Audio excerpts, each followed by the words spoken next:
Tricks. Even after Julia and her father leave, I try to keep sulking, but it's no use. Gorillas are not by nature pouters. "Stella," I call. "It's a full moon, did you see?" Sometimes when we are lucky, we catch a glimpse of the moon through the skylight in the food court. "I did," Stella says. She is whispering, and I realize that Ruby must be asleep. "Is Ruby all right?" I ask. "She's too thin, Ivan," Stella says. "Poor baby. She was in that truck for days. Mac bought her from a circus the same way he bought me. But she hadn't been there long. She was born in the wild, like us." "Will she be okay?" I ask. Stella doesn't answer my question. "The circus trainers chained her to the floor, Ivan. All 4 feet, 23 hours a day." I puzzle over why this would be a good idea. I always try to give humans the benefit of the doubt. "Why would they do that?" I finally ask. "To break her spirit," Stella says, "so she could learn to balance on a pedestal, so she could stand on her hind legs, so a dog could jump on her back while she walked in mindless circles." I hear her tired voice and think of all the tricks Stella has learned. Introductions.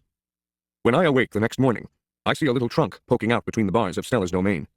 "Hello," says a small, clear voice. "I'm Ruby." She waves her trunk. "Hello," I say. "I'm Ivan." "Are you a monkey?" Ruby asks. "Certainly not." Bob's ears perk up, although his eyes stay closed. "He's a gorilla," he says, "and I'm a dog of uncertain heritage." "Why did the dog climb your tummy?" Ruby asks. "Because it's there," Bob murmurs. "Is Stella awake?" I ask. "Aunt Stella's asleep," Ruby says. "Her foot is hurting, I think." Ruby turns her head. Her eyes are like Stella's, black and long-lashed, bottomless lakes fringed by tall grass. "When is breakfast?" she asks. "Soon," I say, "when the mall opens and the workers come." "Where?" Ruby twists her head in the other direction. "Where are the other elephants?" "It's just you and Stella," I say. And for some reason, I feel we have let her down. "Are there more of you?" "Not," I say, "at the moment." Ruby picks up a piece of hay and considers it. "Do you have a mom and a dad?" "Well, I used to." "Everyone has parents," Bob explains. "It's unavoidable." "Before the circus, I used to live with my mom and my aunts and my sisters and my cousins," Ruby says. She drops the hay, picks it up, twirls it. "They're dead." I don't know what to say. I am not really enjoying this conversation, but I can see that Ruby isn't done talking. To be polite, I say, "I'm sorry to hear that, Ruby." "Humans killed them," she says. "Who else?" Bob asks, and we all fall silent. Stella and Ruby. All morning, Stella strokes Ruby, pats her, smells her. They flap their ears, they rumble and roar. They sway as if they're dancing. Ruby clings to Stella's tail. She slips under Stella's belly. Sometimes they just lean into each other, their trunks twirl together like jungle vines. Stella looks so happy. It's more fun to watch than any nature show I've ever seen on TV. Home of the one and only Ivan. George and Mac are out by the highway. I can see them through one of my windows. They are next to each other on tall wooden ladders, leaning against the billboard that tells the cars to stop and visit the one and only Ivan, mighty silverback. George has a bucket and a long-handled broom. Mac has pieces of paper. He slaps one against the billboard. George dips the broom into the bucket. He wets the paper with the liquid from the bucket, and somehow the paper stays in place. They put up many pieces before they are done. When they climb down from the ladders, I see that they've added a picture of a little elephant to the billboard. The elephant has a lopsided smile. She is wearing a red hat, and her tail curls like a pig's. She doesn't look like Ruby. She doesn't even look like an elephant. I've only known Ruby one day, and I could have drawn her better. Art lesson. Ruby asks a lot of questions. She says, "Ivan, why is your tummy so big?" And, "Have you ever seen a green giraffe?" And, "Can you get me one of those pink clouds that the humans are eating?" When Ruby asks, "What is that on your wall?" I explain that it's a jungle. She says the flowers have no scent, and the waterfall has no water, and the trees have no roots. I am aware of that, I say. It's art, a picture made with paint. "Do you know how to make art?" Ruby asks. "Yes, I do," I say, and I puff up my chest just a little. I've always been an artist. I love drawing. "Why do you love it?" Ruby asks. I pause. I've never talked to anyone about this before. When I'm drawing a picture, I feel quiet inside. Ruby frowns. "Quiet is boring." "Not always." Ruby scratches the back of her neck with her trunk. "What do you draw anyway?" "Bananas, mostly. Things in my domain. My drawings sell at the gift store for $25 a piece with a frame." "What's a frame?" Ruby asks. "What's $1? What's a gift store?" I close my eyes. I'm a little sleepy, Ruby. "Have you ever driven a truck?" Ruby asks. I don't answer. "Ivan?" Ruby asks. "Can Bob fly?" A memory flashes past, surprising me. I think of my father, snoring peacefully under the sun, while I try every trick I know to wake him. Perhaps, I realize, he wasn't really such a sound sleeper after all. Treat. How's that foot, old girl? George asks Stella. Stella pokes her trunk between the bars. She inspects George's right shirt pocket for the treat he brings her every night without fail. George doesn't always bring me treats. Stella's his favorite, but I don't mind. She's my favorite, too. Stella sees that George's pocket is empty. She gives George a frustrated nudge with her trunk, and Julia giggles. Stella moves to George's left pocket and discovers a carrot. Nimbly, she removes it. Mac walks past. Toilet's plugged up in the men's bathroom, he says. Big mess. I'll take care of it, George sighs. Mac turns to leave. Before you go, Mac, George says, you might want to take a look at Stella's foot. I think it's infected again. Darn thing never does heal up, right? Mac rubs his eyes.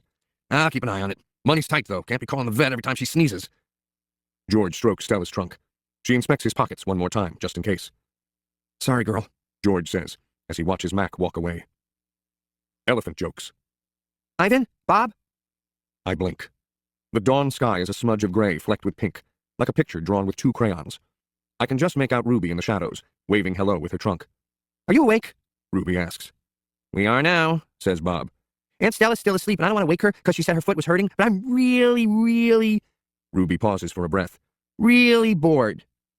Bob opens one eye. You know what I do when I'm bored? What? Ruby asks eagerly. Bob closes his eye. I sleep. It's a little early, Ruby, I say. I'm used to getting up early. Ruby wraps her trunk around one of the bars on her door. At my old circus, we always got up when it was still dark, and then we had breakfast, and we walked in a circle, and then they chained my feet up, and that really hurt. Ruby falls silent.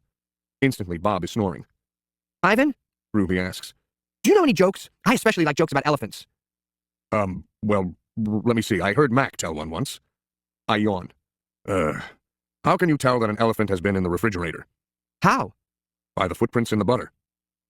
Ruby doesn't react. I sit up on my elbows, trying not to disturb Bob. Get it? What's a refrigerator? Ruby asks. It's a human thing. A cold box with a door. They put food inside. They put food in the door? Or food in the box? And is it a big box? Ruby asks. Or a little box? I can see this is going to take a while, so I sit up all the way. Bob slides off, grumbling. I reach for my pencil, the one I snapped in half with my teeth. Here, I say. I'll draw you a picture of one. In the dim light, it takes me a minute to find a piece of the paper Julia gave me. The page is a little damp and has a smear of something orange on it. I think it's from a tangerine. I try my best to make a refrigerator. The broken pencil is not cooperating, but I do what I can. By the time I'm done, the first streaks of morning sun have appeared in flashy cartoon colors. I hold up my picture for Ruby to see. She studies it intently, her head turned so that one black eye is trained on my drawing. Wow, you made that. Is this the thing you were telling me about before? Art? Sure is. I can draw all kinds of things. I'm especially good at fruit. Could you draw a banana right now? Ruby asks.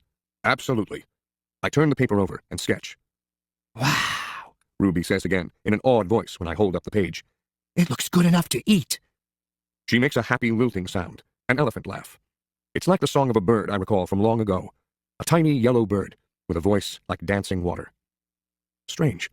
I'd forgotten all about that bird, how she'd wake me every morning at dawn when I was still curled safely in my mother's nest. It's a good feeling, making Ruby laugh. So I draw another picture, and another along the edges of the paper, an orange, a candy bar, a carrot. What are you two up to? Stella asks, moaning as she tries to move her sore foot. How are you this morning? I ask. Just feeling my age, Stella says. I'm fine. Ivan's making me pictures, Ruby says. And he told me a joke. I really like Ivan, Aunt Stella. Stella winks at me. Me too, she says. Ivan, want to hear my favorite joke? Ruby asks. I heard it from Maggie. She was one of the giraffes in my old circus. Sure, I say. It goes like this. Ruby clears her throat.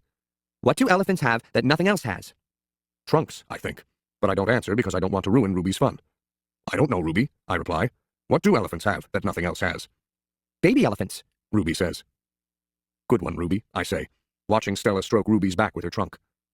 Good one, Stella says softly. Children. Once I asked Stella if she'd ever had any babies. She shook her head. I never had the opportunity. You would have made a great mother, I told her. Thank you, Ivan, Stella said, clearly pleased. I like to think so. Having young ones is a big responsibility.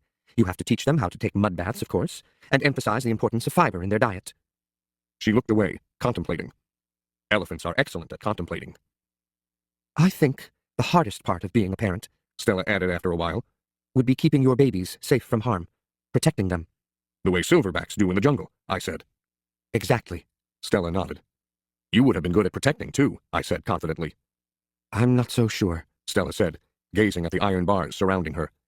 I'm not sure at all.